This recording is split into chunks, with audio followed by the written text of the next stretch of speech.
Era uma manhã de sábado quando Ricardo decidiu visitar a pequena cidade litorânea de São Miguel do Mar. Ele precisava de alguns dias longe da rotina sufocante de São Paulo, longe das cobranças do trabalho e das memórias de um casamento que havia desmoronado há poucos meses. O hotel era simples, mas aconchegante, e a vista para o mar prometia o descanso que ele tanto buscava.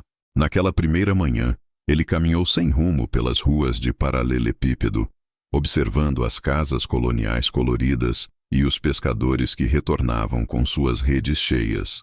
Foi então que a viu pela primeira vez.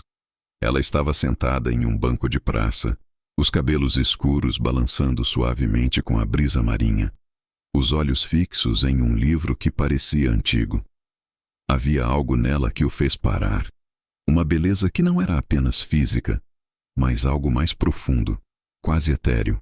Ricardo não era do tipo que abordava desconhecidas, mas sentiu uma força inexplicável o empurrando em direção àquela mulher. Ele se aproximou hesitante e perguntou sobre o livro. Ela ergueu os olhos e sorriu, um sorriso que parecia iluminar todo o seu rosto, e disse que era uma coletânea de poesias de um autor local que havia morrido há muitas décadas. Seu nome era Helena, e sua voz tinha uma qualidade musical que fazia Ricardo querer ouvir cada palavra que ela pronunciasse. Eles começaram a conversar e as horas passaram como minutos. Helena conhecia cada canto daquela cidade, cada história escondida em suas paredes antigas, cada lenda que os moradores mais velhos ainda contavam em noites de lua cheia. Ela o levou para conhecer a igreja centenária no alto do morro, de onde se podia ver toda a Bahia. Mostrou-lhe a fonte que, segundo a tradição local, realizava desejos de quem bebesse de suas águas em noite de São João. Caminharam pela orla enquanto ela apontava para casarões antigos e narrava tragédias e romances que haviam acontecido entre aquelas paredes.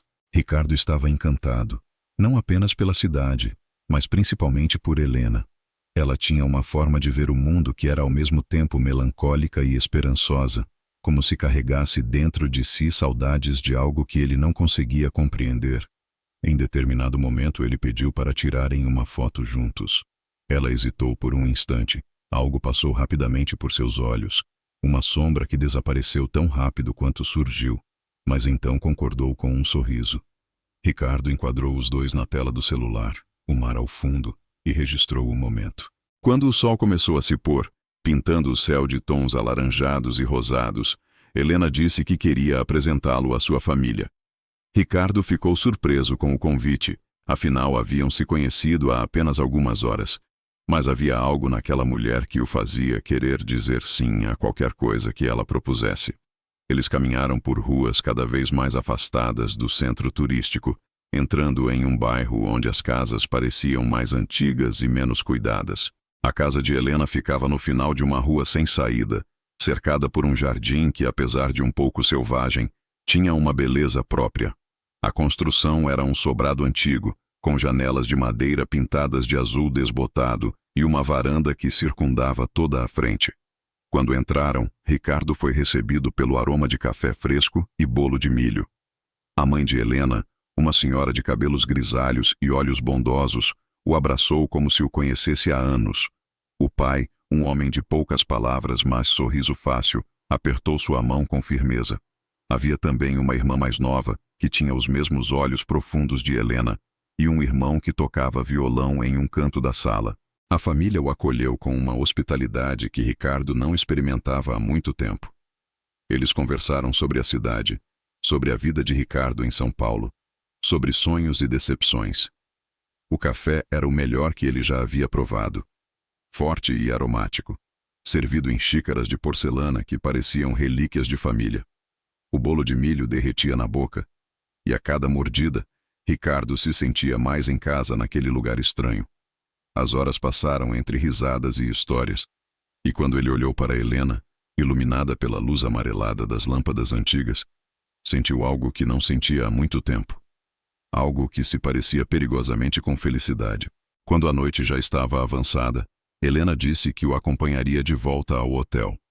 A família se despediu dele com abraços calorosos e convites para que voltasse no dia seguinte. Ricardo prometeu que voltaria, E naquele momento, ele realmente acreditava que o faria. O caminho de volta foi feito em um silêncio confortável, os dois de mãos dadas como se fossem namorados de longa data. Quando chegaram ao hotel, Helena disse que queria ficar com ele.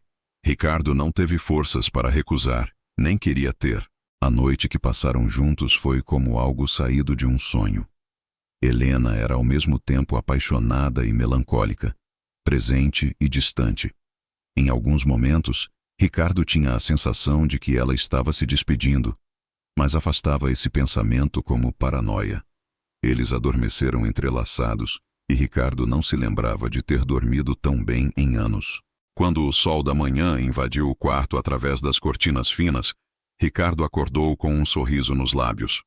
Estendeu o braço para tocar Helena, mas encontrou apenas lençóis frios. Abriu os olhos e viu que ela não estava na cama. Olhou para o banheiro, a porta estava aberta e a luz apagada. Ela não estava lá. Verificou a pequena varanda do quarto, também vazia. Talvez ela tivesse descido para buscar café da manhã, pensou ele, tentando afastar a sensação estranha que começava a se formar em seu peito. Ele se vestiu rapidamente e desceu até a recepção. A funcionária que estava no balcão era a mesma que havia feito seu check-in no dia anterior. Uma mulher de meia idade com um crachá que dizia Dona Célia. Ricardo perguntou se ela havia visto uma mulher saindo pela manhã, descrevendo Helena com detalhes. Dona Célia o olhou com uma expressão confusa e disse que não havia visto ninguém. Ricardo insistiu, explicando que ela havia passado a noite em seu quarto. A mulher consultou os registros e disse que ele havia retornado sozinho ao hotel por volta das 11h30 da noite. Nenhuma mulher havia sido vista com ele. Nenhuma visita havia sido registrada. Ricardo sentiu o chão vacilar sob seus pés. Isso não fazia sentido. Ele se lembrava claramente de ter entrado no hotel com Helena, de terem subido juntos para o quarto, de tudo o que havia acontecido depois. Voltou ao quarto procurando por algum indício da presença dela. Um fio de cabelo, um perfume residual, qualquer coisa. Mas o quarto parecia exatamente como ele o havia deixado no dia anterior. Como se ninguém além dele tivesse estado ali. Foi então que ele se lembrou do celular. Ele havia tirado fotos durante o dia. Várias fotos com Helena. Pegou o aparelho com mãos trêmulas e abriu a galeria. A primeira foto era da praça onde eles haviam se encontrado. O banco estava lá, o livro estava lá, apoiado no assento como se alguém tivesse acabado de deixá-lo. Mas Helena não estava. Ricardo passou para a próxima foto. Era a vista do alto do morro. Ele se lembrava de ter pedido a um turista que tirasse uma foto dos dois abraçados. Na imagem, ele aparecia sozinho, sorrindo para a câmera com os braços em uma posição estranha, como se estivesse abraçando o vazio. A foto seguinte era a selfie que haviam tirado na orla.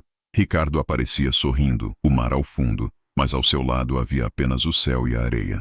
Nenhum sinal de Helena. Ele passou por todas as fotos do dia anterior, uma por uma.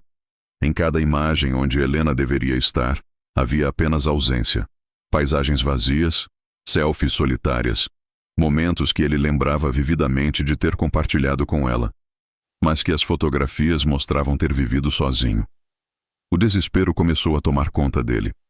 Procurou nos contatos do celular o número que ela havia lhe dado no dia anterior. Encontrou o nome Helena e discou imediatamente. Uma voz automatizada informou que o número não existia. Ricardo saiu do hotel quase correndo. Ele precisava ir até a casa dela. Precisava de respostas. Refez o caminho que haviam feito na noite anterior, ou pelo menos tentou. As ruas pareciam diferentes à luz do dia, mas ele conseguiu encontrar o bairro afastado, a rua sem saída, o jardim selvagem. Mas quando chegou onde deveria estar a casa de Helena, o que encontrou fez seu coração parar. A construção ainda estava lá, o sobrado antigo com janelas de madeira, mas não era a casa acolhedora e cheia de vida da noite anterior. As janelas estavam quebradas, as madeiras apodrecidas. O jardim havia sido tomado por mato alto e plantas trepadeiras que subiam pelas paredes descascadas. A varanda havia parcialmente desabado e a porta da frente estava escancarada, revelando um interior tomado pela escuridão e pelo abandono. Aquela casa não era habitada há décadas. Ricardo entrou mesmo assim, precisava ter certeza. O interior estava destruído pelo tempo e pelo descaso. Móveis cobertos por lençóis empoeirados, teias de aranha em cada canto, o cheiro de mofo e decadência. Mas em meio à destruição, algo chamou sua atenção. Na parede da sala ainda havia alguns porta-retratos. Ele se aproximou e limpou a poeira de um deles com a manga da camisa. O sangue gelou em suas veias. Na foto amarelada pelo tempo, estava Helena. Os mesmos olhos profundos, o mesmo sorriso misterioso. Ela usava um vestido que parecia ser dos anos 60, e ao seu lado estavam as mesmas pessoas que Ricardo havia conhecido na noite anterior. A mãe de cabelos grisalhos, o pai de poucas palavras, a irmã mais nova, o irmão com o violão. Abaixo da foto, havia uma pequena placa de latão com uma inscrição quase ilegível. Ricardo se aproximou e leu as palavras que mudariam sua vida para sempre. Família Medeiros, 1963. Em memória dos que partiram na tragédia do incêndio de 12 de outubro de 1965. Ricardo deixou o porta-retrato cair. Suas pernas cederam e ele caiu de joelhos no chão empoeirado. Helena havia morrido há quase 60 anos. Toda a sua família havia morrido. A casa, o café, as risadas, tudo havia sido... o quê? Uma ilusão, um sonho, ou algo muito pior. Ele não soube quanto tempo ficou ali, ajoelhado naquela casa em ruínas, tentando processar o impossível. Quando finalmente conseguiu se levantar, o sol já estava se pondo novamente. Caminhou como um autômato de volta ao hotel, os olhos vazios, a mente em colapso. Os funcionários o olharam com preocupação, mas ele não registrou seus rostos, não ouviu suas palavras. No quarto, ele se sentou na cama onde havia dormido com Helena, ou onde acreditava ter dormido com ela. Pegou o celular mais uma vez e olhou para as fotos. Selfies solitárias, paisagens vazias, mas havia algo que ele não havia notado antes. Na última foto, a selfie que ele havia tirado na orla, havia algo no canto inferior direito da imagem. Uma sombra que não deveria estar ali, uma forma que não pertencia àquela praia ensolarada. Ele ampliou a imagem com os dedos trêmulos. Era uma mão. Uma mão feminina, pálida e translúcida, quase invisível contra a areia clara. Uma mão que parecia estar tocando o braço dele. Ricardo largou o celular como se ele queimasse. Seu coração batia tão forte que ele podia ouvi-lo em seus ouvidos. Ele olhou ao redor do quarto, subitamente consciente de cada sombra, cada canto escuro. O ar parecia mais frio agora, e havia um aroma no ambiente que ele não havia notado antes. Café. O cheiro de café fresco e bolo de milho. E então ele ouviu. Um sussurro tão suave que poderia ser apenas o vento, mas que carregava palavras que ele reconhecia. Você prometeu que voltaria. Ricardo nunca deixou São Miguel do Mar, pelo menos não vivo. Encontraram seu corpo 3 dias depois, sentado em um banco da praça, os olhos abertos fixos no horizonte, um sorriso estranho nos lábios. O médico legista não conseguiu determinar a causa da morte. O coração simplesmente havia parado, sem nenhuma explicação médica. Nos bolsos dele, encontraram apenas um celular com a bateria descarregada e um livro antigo de poesias de um autor local. Dizem que os moradores mais velhos da cidade não ficaram surpresos. Eles conhecem as histórias que os turistas não conhecem. Sabem que há lugares onde o véu entre os vivos e os mortos é mais fino, onde aqueles que partiram de forma violenta às vezes encontram formas de continuar existindo. Dizem que Helena sempre foi uma moça solitária e que sua morte precoce no incêndio a deixou presa àquele lugar, eternamente buscando a companhia que lhe foi negada em vida. Alguns pescadores juram que, em certas manhãs de sábado, quando a névoa cobre a praia, podem ver 2 vultos caminhando de mãos dadas pela orla. Um homem e uma mulher, eternamente presos em um encontro que transcende a morte. E se você prestar atenção, pode ouvir o som distante de risadas e o aroma impossível de café fresco vindo de uma casa que não existe mais.